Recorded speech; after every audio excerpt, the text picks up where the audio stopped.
6000 ആളുകൾ പങ്കെടുത്ത വലിയൊരു വിരുന്നാണ്. കുറെ ബിരിയാണി ബാക്കി വന്ന്. അപ്പൊ അതിങ്ങനെ കുഴിച്ചിടുന്നതിന് വേണ്ടിയിട്ടൊരു ബംഗാളിയെ വിളിച്ചു. അദ്ദേഹം വന്നിട്ട് കുഴി വെട്ടുന്നുണ്ട്. അദ്ദേഹത്തിന് അറിയൂല ഇതെന്തിനുള്ള കുഴിയാണെന്ന്. അങ്ങനെ കുഴി വെട്ടുന്ന സമയത്താണ് നല്ല സുഗന്ധം വരുന്നത്. ബിരിയാണിയുടെ സുഗന്ധമാണ്.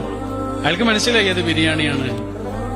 ഇതൊക്കെ ആലോചിച്ചുകൊണ്ടിരിക്കുമ്പോഴാണ് വലിയ ചെമ്പുകൾ ഇങ്ങനെ വരുന്നത്. ധാരാളം ബിരിയാണി ബാക്കിയുണ്ട്. ആ ബാക്കി വന്ന ബിരിയാണി ആ കുഴിയിലേക്ക് ഇങ്ങനെ തട്ടിയിടാൻ പറഞ്ഞു അദ്ദേഹത്തോട്. അയാൾ ആ കുഴിയിലേക്ക് തട്ടിയിട്ട് നിറഞ്ഞുപോയി.